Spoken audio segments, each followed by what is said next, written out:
Welcome back to the podcast, everybody. On this week's episode, we have special guest Peter Pecotić. Peter is an Australian Croat who decided to film a documentary called Countryman about retracing his father's journey in Australia after leaving the Dalmatian coast. Events take a turn when he meets an artist who believes he also has Croatian roots, and the two attempt to reconnect with their heritage together. In this episode, we're going to hear more about Countryman and the man behind it. Peter, thanks for coming on the podcast. Hey, Stanko, thanks so much for inviting me. Really good to be here. Yeah, I appreciate you coming on. And I have to say, I really enjoyed the documentary. I thought it was really interesting. And, especially since sort of events take a turn, at a certain point in the documentary, and it becomes something that you didn't even, set out to film. And before we sort of get into that, can you talk a little bit about your heritage and background? You of course talk about a lot of that in the documentary. Your father was from Cortula. Yeah. So I'm an Australian born, first generation Australian born. Um, I used to live in Shanghai for many years, and I'd run into people that had called themselves ABCs or BBCs, American born Chinese or British born Chinese, and I'd say, "Oh yeah, I'm an ABC too," and they go, "You don't look like an ABC." And I'd say, "Actually, I'm an ABCD, Australian born Croatian Dalmatian," and I'd always get very confused reactions by that. I'm a product of two waves of migration. So my late father came from Korčula. He, after the Second World War, he studied in what was Czechoslovakia and Prague, studied engineering, and then all of a sudden had to get out of Czechoslovakia because of the Tito-Stalin split or something. So overnight he was needing to get out and got back into that country, and they were wondering how did he get back in there and so easily, but he managed to just talk his way out of two sort of awkward situations. And his elder sister had migrated to Sydney in the 30s, and so after he finished his degree and went back to Korčula, he decided to do his practical side instead of Prague in Sydney, and he came to Sydney in 1956. That was so. That's one migration role. And my mother is from Pelješac, which, for those who don't know, the geography is basically right across the channel from Korčula. It's a peninsula, and of course we all know that famous bridge that's just been opened up, the Pelješki Most, that has finally connected the whole of Croatia by land together. And she comes from there, and she migrated to New Zealand. There was a large wave of specifically Dalmatian Croatians that went from the late 1800s, or maybe even earlier, towards the 1860s or something, all the way up until the First World War and just post First World War. So there's this large wave of migrants that came from there to New Zealand. My late grandfather was a very typical Dalmatian. He worked in the Merchant Navy.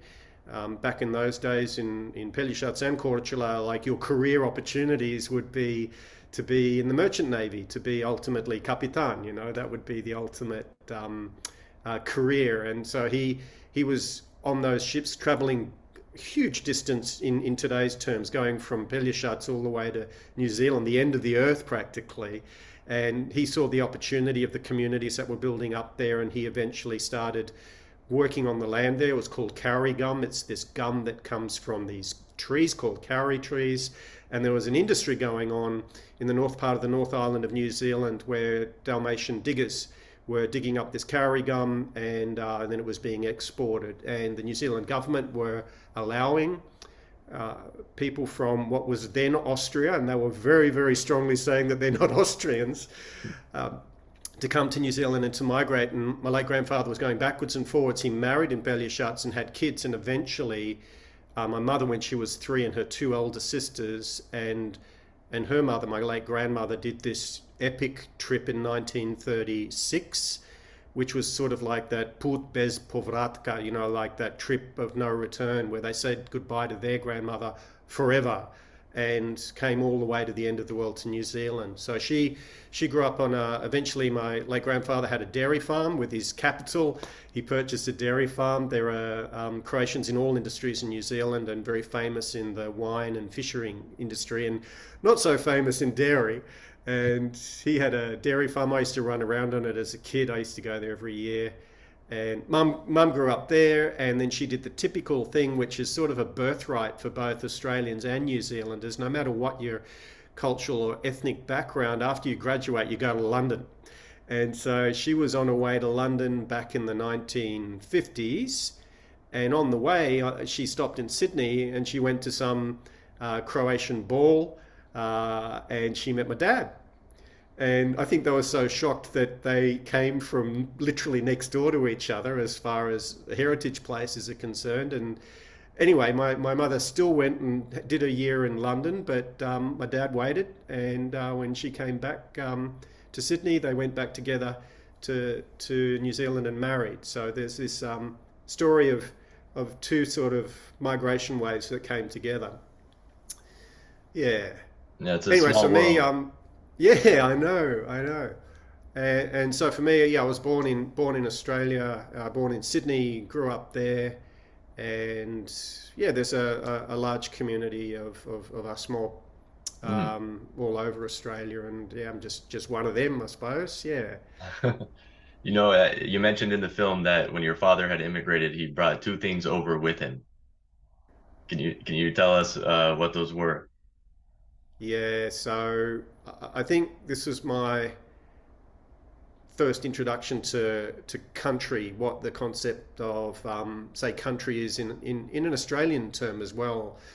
Country is something that's not defined by a map or a border, but something that's almost like metaphysical rather than physical. And Dad introduced that to me when I was a kid. He got out from the back shed these two jars, and one of the jars had this sort of red soil, very rich plordno looking soil, and the other one had some seawater in it.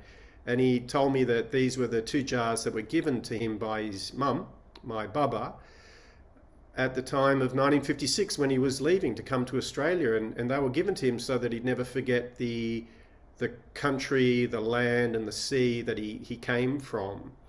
And he introduced that to me when I was a little nipper, we'd say a young fella, to sort of introduce to me what country is and what ancestral country is.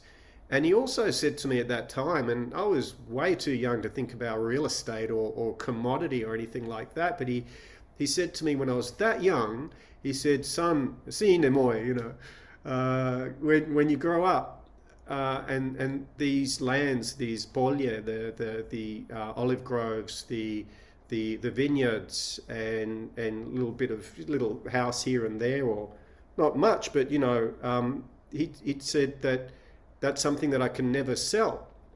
And it never crossed my mind, of course, at that point. But before I even asked, he goes, I'll tell you why. Those are ancestral lands, and they won't be yours to sell because they belong to the ancestors, and your job is to keep them for the potomci, for the next generations. So he was basically teaching me custodianship of the land and instilling that into me at a very, very early age. Yeah. And that sort of becomes a big theme as well in the documentary as it gets further on. And I want to talk about that, but it sort of turned into something you didn't expect. What was your at first main goal with the documentary? The main goal wasn't even a documentary. The main goal, okay, COVID had gone on, and I'm typical. I think we're all very typical, us of Croatian heritage, where the more and more often we can, the more and more often we'll spend time on that country, you know. And so, because of COVID, Australia was like a mini North Korea. You couldn't go in and you couldn't go out, and so we were stuck. And so, what I decided to do was to get a camper van and just explore the country of my birth, because I hadn't really done too much of that in recent years. As I mentioned before, I lived as an expatriate in Asia, and then I'd come back to Australia on business and to see family and friends. But I'd also take advantage of being much closer to Europe and go often to Croatia and to Europe. And so that was my habit for years and years and years. And so suddenly I'm stuck and stationary. And this is not such a bad thing, actually. I think it's one of the positive things that came out of the catastrophe of COVID is for people not to, there's that expression, mi svi jurimo i samo jurimo do groblje, that we're rushing and rushing around, but only rushing to the grave, and we do that a lot with travel. So to have stayed in one country was actually not such a bad thing. So I got a camper van, I'm a surfer, so I put in the longboard and was planning to do the East Coast. And then I decided to reenact this road trip that my late father went on before he married, just 2 years into his tenure of living in Australia, being a migrant. He decided after 2 years of working in an engineering company that he'd done his practical of his engineering degree. They were making mining equipment and all other sorts of things that someone who'd studied engineering could really get their teeth around, because Australia was very much in a boom at that time. Still is in some sort of ways. He decided impromptu to go up north to Cairns, which is 2,000 plus kilometres north, with a mate who had this Jaguar, like a 1956 Jaguar of all things. And he decided to do that trip, and he told me about it numerous times, and I was always infatuated by that trip, because going up to Cairns back in those days would be like going to Papua New Guinea nowadays from Australia. It was very undeveloped, it's tropical, and not an easy place to be. But he had some mates from Smokvica, which is the village on Korčula, and probably some relatives up there too, and he wanted to visit them. So I decided to reenact this road trip, and I was having drinks with a couple of mates, and one of them said, make a film about it. I went, oh, that's a really good idea. I can make an ethnographic film, and none of those people unfortunately have survived, but I can go and meet the descendants of those migrants and interview them and find out what their lives are like after and we all know that so many of our grandparents had such hardship in migration and also back in the old country. But to see what their lives are like, and also to explore what, if anything, informs them as an Australian, their cultural background, whether it be language, whether it be, football, whether they be going to a church, whether they be having some mentality, whether it's fishing, whatever it might be. I just want to get an idea. And so the genesis of it was actually COVID, and then wanting to do a road trip, and then someone just gave me the idea, and I thought it was a very good idea. Petar, his name is as well, by the way. Yeah. So that was the genesis of the trip. Mm-hmm. And then you how early on did you end up meeting Joseph? And then can you talk a little bit about who Joseph is and how everything happened after that? Yeah. So Joseph Williams I actually met just before before COVID, actually. So I work professionally in exhibition and event production in the cultural world, or in B2B enterprise communications, or even a little bit in political, and that's sort of a day job that I do. And so I've done a lot of art exhibitions as well, in the past. But art exhibitions like when I was in China, where the State Department would be putting on an exhibition of art covering the history of the US, and they put it on at the National Art Museum of China in Beijing, just to sort of try to create better friendship and understanding, which is what we need more than ever in these days, man, through art. And so I have an agency that facilitates that sort of process. Anyway, long story, but I'll tell you it. So I also I practice Vipassana meditation, which is a form of meditation where you just go silent and go into a temple, and maybe for up to 8-10 days you're just observing consciousness. It's a bit out there,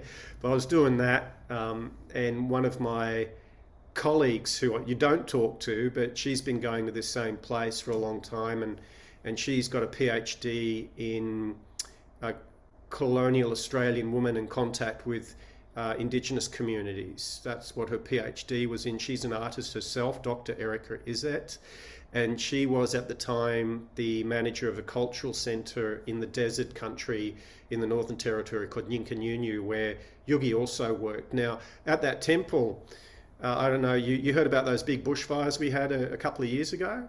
Yeah. Yeah, so we're merrily having our silent meditation practice, and then 5 days into a 10-day, the secretary of the temple says, we've got to evacuate. We've got a bushfire coming. So, all right. So we're going out of silence into talking. And Erica's just opposite me, and she just looks at me and goes, "Oh, I think you can help me." And it's like, okay, like let's evacuate and let's make the temple safe. And she told me that she was working on the Sydney Biennale. It's a modern art exhibition, happens every 2 years in Sydney. That theme of that Biennale was called Nirin, which is I think it's a Darugul word. I'm not sure, but it's an indigenous Aboriginal word for living on the edge. And so the theme of this modern art exhibition was of First Nations peoples from all around the world to present their modern art based on this theme of living on the edge. And it's not only living on the edge of being a First Nations person in the colonial society that you find yourself to be born in, but it's also living on the edge of the First Nations culture that you're a product of. And in some ways we have those parallels as us Croatian diaspora, where I felt it anyway, growing up in Australia, where, hang on, I'm not quite on the edge. I'm on the edge of this colonial, which was far more Anglo-Saxon Australia when I was growing up in the 70s and 80s. But also when I went over to Croatia, oh boy, I was very much on the edge of, the Croatian culture, like not really a part of that. So where are you? Somewhere in between. Anyway, so that art exhibition that Erica was involved with, she asked me to help. And so it had a group of artists from Tennant Creek, where Erica was based in at the time, called the Tennant Creek Brio, a collective. And this body of work, I helped Erica to sort of journey map how that section would work within the Sydney Biennale exhibition at a place called Cockatoo Island, which features in the film, by the way. But she had funding to fly me to Tennant Creek, and I said, yeah, for sure, take me. I'll be there. I'll go now. I was very excited to go to a remote community and to engage, not just as a tourist, but actually to engage in a project like that. It was really exciting. And she said, oh, by the way, one of the artists really wants to meet you. I said, why is that? And she goes, oh, I think his dad comes from the same part of Europe as your dad comes from, but I don't know because his dad left when he was young. I said, well, what's his name? She said, Joseph Williams. I went, oh, no, that's not from the part of Europe that my parents are from. Then she said, yeah, but his nickname's Yugi. I went, oh, Yugi. Oh, okay, no, that's possible then. Yeah, no, there's got a pretty high possibility. So anyway, I met him in Tennant Creek, and he gave me his surname, and I looked up the surname, and I wasn't quite sure exactly what part, definitely from the region, but not exactly which part, because it's a name that can be from any part of the region. But my mum straight away was saying, oh no, he's definitely a Dalmatian. I said, why is that? Because Dalmatians travel everywhere, but everyone travels everywhere. Anyway, so when I met him at that time, he was very interested, because he's very, with his mentality, is very linked in with Warramungal culture and a very living culture where they still initiate and practice what they call business and ceremony, and are very, very tied with country, the land, and also ancestry. They call them skin tight, all sorts of complex and very living culture. And so with his prism of understanding of culture, he wanted me to explain this big gap in his life, which is from his paternal side. So I was just teaching him what I could while I was there. And then when they all came to Sydney for the Biennale, just before COVID came in, I had this sort of, I'm in a place in Sydney called Bondi Beach, maybe it's like Venice Beach in LA, and I had this sort of Balkan Bondi Beach bash, and I put it on for all the artists, but I had, Oliver or whatever other music, and Chevap and Burek and Slivovica, and brought around a few friends, and also took them surfing, which was big deal for a lot of them, because a lot of them had never seen the ocean before, let alone gone in the ocean, and I got them on surfboards. But just had this sort of induction into our culture. And anyway, so that I developed that friendship, a professional relationship, but also friendship with Joseph before I went on that road trip. And then when I'm on that road trip, as you said, things took a turn. And I'm very much a believer in the saying that a good traveller is not too fixed on the destination. And so when I was up in far north Queensland, meeting with all that mob of descendants who were very kind and let me into their homes, and very trusting and generous that they would tell their stories that I recorded, that you saw. But then the New South Wales-Queensland border closed because of a wave of COVID, so I'm stuck up there. And then I checked online and the Northern Territory border was still open, so I contacted Joseph and said, hey, can I come back over there because I'm kind of stuck up here? And he said, yeah, come. And so then I'm suddenly on Country, but this time filming, and asking Joseph what informs him, his identity, of his paternal background. And of course, he's got a gap there. So he ends up putting the camera on me and saying, well, you tell me, mate, you know. And so then begins this exploration. And then the film becomes Joseph's as well as mine, because then it starts to grow into his story. And not only his story from his Croatian heritage, but his story also from his Warramungal heritage. And so as much as I'm teaching him about our culture and our practice and our ways and our struggle and our story, he's telling me his. And so now we're going in a real sincere cultural exchange, because I really want to know this as an Aussie that's first generation, to learn something about a 60,000 year odd culture that's continuous, that he's representing right in front of me. But he's really wanting to feel that what we'd call a break in the song line. There's a term, song lines, which is just understanding the history or the physicality of a place through song, but through verse, but effectively through a lineage, through a line. And so that's where the film took a very different path, because we're now exploring not only the European background, but also the very, very ancient Australian First Nations of many cultures that exist in Australia, like that. Yeah, it was a very, very much a film about identity and culture, as you said. Hence the name Countryman. You know, I think is that where that comes from? You were talking about the concept of country, you know, earlier on. Yeah, that came from Joseph, actually, because while I was spending time with Joseph on Country in Tennant Creek and Warramungal Country, and then we went down Alice Springs, because they had an art exhibition down there. It's called Desert Mob, which is a congregation of all desert artists that come together every year. And while I was down there, and we'd party a little bit and have a bit of fun, and he'd start calling me, hey, my countryman, where you going, mate? And I'd be going, hey, my countryman, like this. So we're kind of, that became our sort of nickname for each other. And so it was very natural that the film could be called Countryman, but also the idea of zemljak as well, that word, which has got far more, I think, evocation of connection to country, of country, you know. So we kind of, it's called Countryman, but we also have, as you saw in the credit titles, we have after that zemljak and manualji, which is the Warramungal word also for countryman.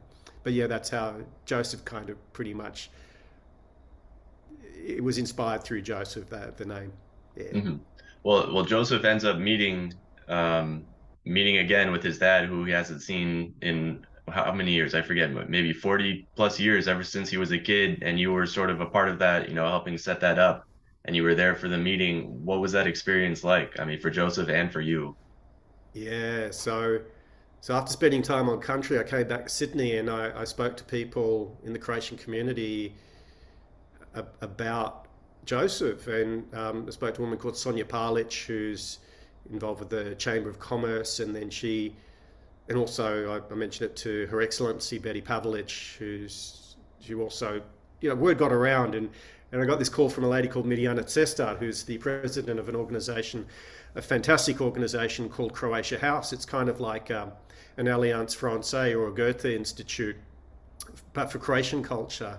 That's pretty much volunteer base, and a brilliant organisation and a brilliant team. And she approached me and said, hey, I understand you know an artist from the desert who's part Aboriginal, part Croatian, and we're doing an art exhibition of Australian artists with Croatian heritage. And I went, I'm not 100% sure that he's actually Croatian, but I'm pretty sure. And she went, oh, no worries, we'll bring him in, you know. And so she and Croatia House brought Joseph in, and so he was one of 5 of these artists of this art exhibition, including a very esteemed Australian Croatian artist called Charles Bilic. And Charles Bilic has been commissioned by the Vatican to do a skyline, a cityscape of the Vatican. So for Joseph to come from the desert to be exhibiting at an art exhibition with an artist who's been commissioned by the Vatican, that's just awesome. So he came along, but through social media, without wanting to blow the story too much, but through social media, he ends up finding his family and ends up finding his dad, and that was just beautiful and magical chain of events. And I'll never forget, firstly I called his cousin, his name was Josip, top guy, and just said, hey, I'm Joseph's friend, and I'd love to talk and meet you, but I'd also love to know about his father. And he goes, yeah, no, he lives in Sydney, never married, he's living in Redfern. And this is where I got very sensitive, because I don't need to explain that, but it's very... So I just said, look, Josip, please, can you call his father and ask him if it's okay that I call him, because I would totally respect if any I just respect that. I just have to be so respectful in that circumstance. And anyway, the father said it was okay, so I called him up, hello, ja se zovem Petar Pecotić, ja sam prijatelj od Josipa Viljamsa. Ja mislim to je vaš sin. Je, to mi je sin. It's like, je li možemo na kafu? Može.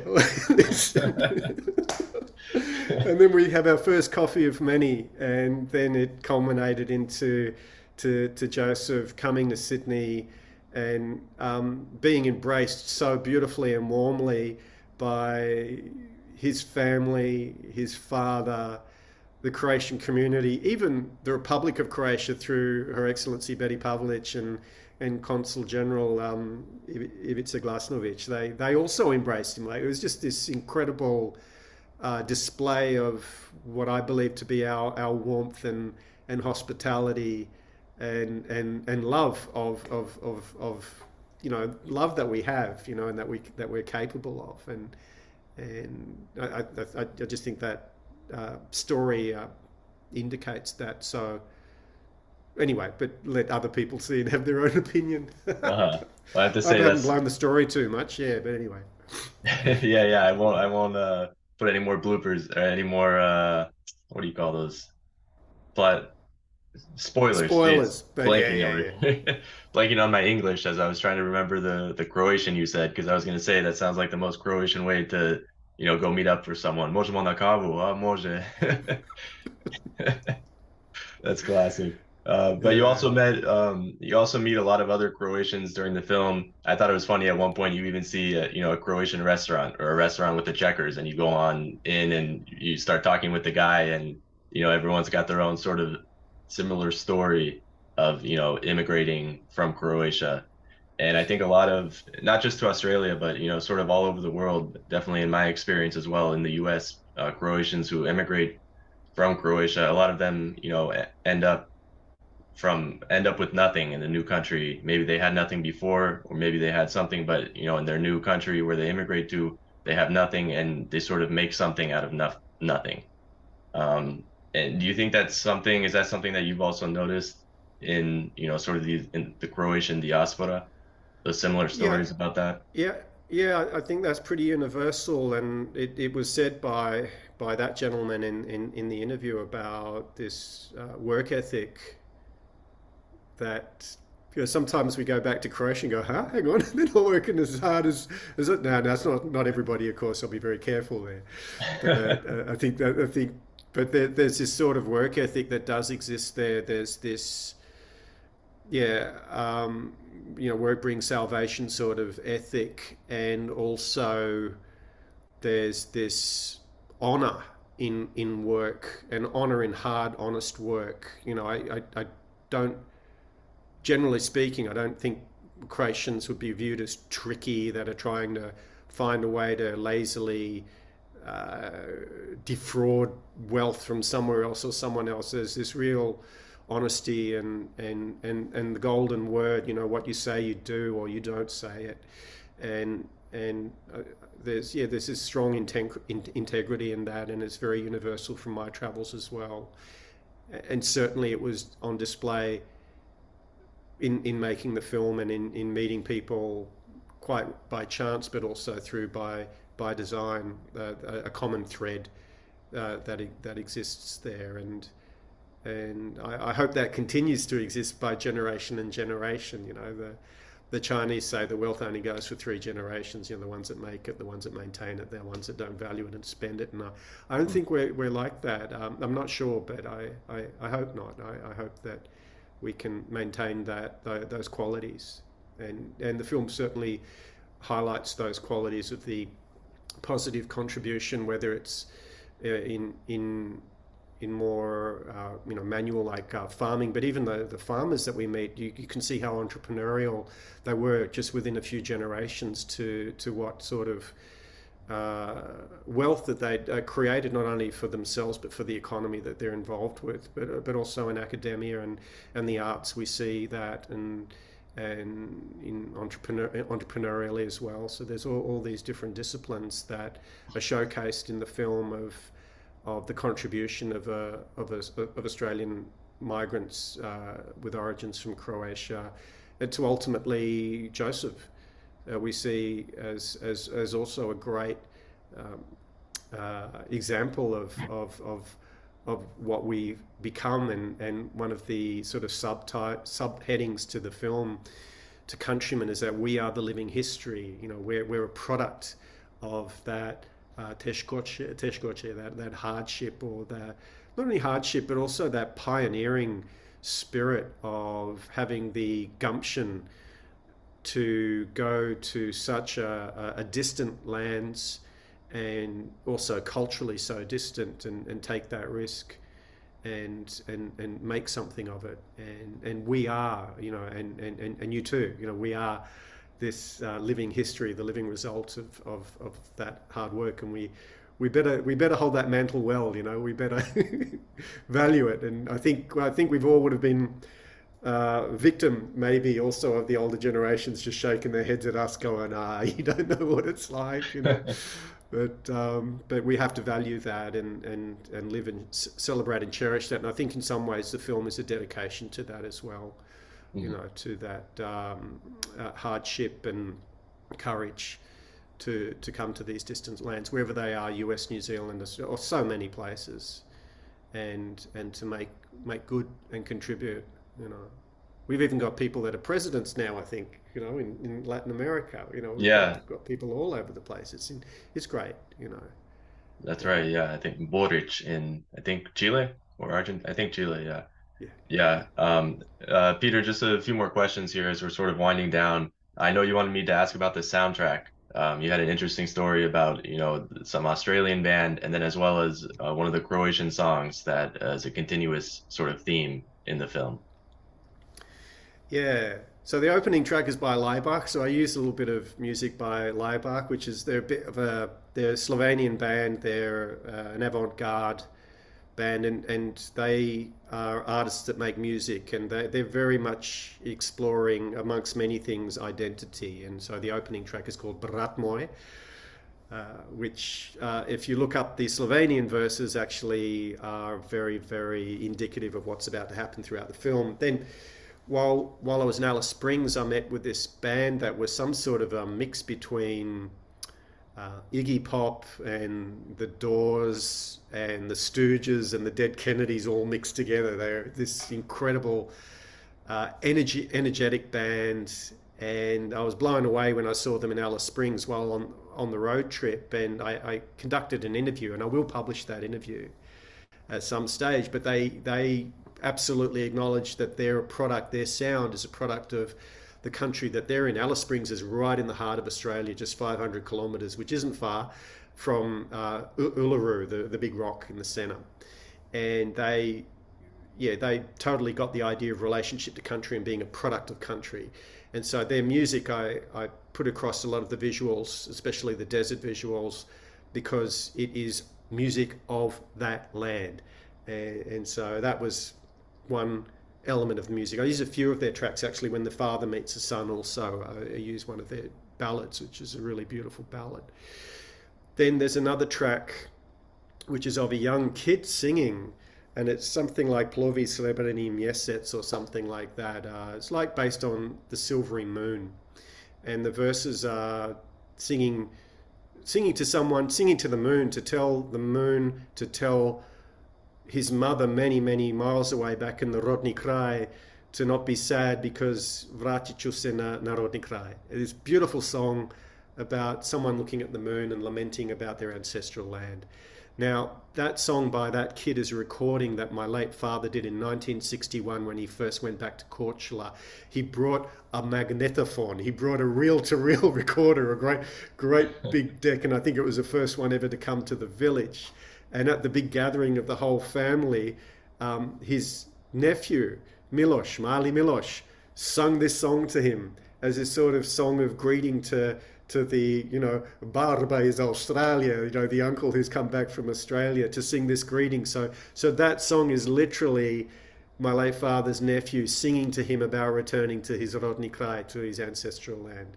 That's that song. That's awesome. Yeah, I thought the soundtrack Incomplete was done really well. Like I said, I'm a big music guy. I was telling you earlier. Yeah, I thought it really added a lot to the film.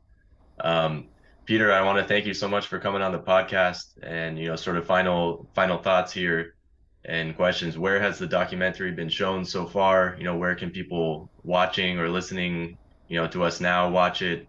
Is it available? Yeah, we've done numerous cinema screenings around Australia. We've done about 9 so far, right around the country, with Q&A screenings, which has been wonderful because people respond quite a lot to this film, not only with Croatian heritage, and for Joseph and I to be present to talk about it has been very moving for us and very enjoyable as well. But we have had people wanting to see it and asking to see it, especially those that have missed the screenings in Australia. So we're now putting it onto it's called an OTT platform. And I can give you the link so that you can put that on for your viewers if they want to have a look at it. So then it can be viewed by anyone at home, which is good because we've been wanting to get that out. The other screening that we're looking at having, to be confirmed, but we're looking at having a Zagreb screening in January. Oh, And it might be on Australia Day. Now, I can't confirm it quite yet, but that will be very exciting. And if we're going to have a Zagreb screening, then we'll try and do a screening also somewhere where Joseph comes from, which I'm not going to say. You've got to have something to look at in the film. And also in Korčula, where my origins are from. So we might do a little bit of a roadshow of cinema screenings also in a similar format of a Q&A, especially in towns where there's a lot of, most towns do have a lot of diaspora. So the link will be available for you and your viewers, and also hopefully we'll bring it to Croatia in a couple of months. Oh, awesome. Well, yeah, definitely. I'll include the link in the podcast description so anyone listening or watching now can go ahead and click on that. Yeah, if you guys come to Zagreb for that, I mean, I'll be here, so I'll for sure have to go and check that out. That'll be I'll awesome. get you a ticket. Awesome. Well, Peter, thank you so much again for coming on, taking the time to be on the podcast.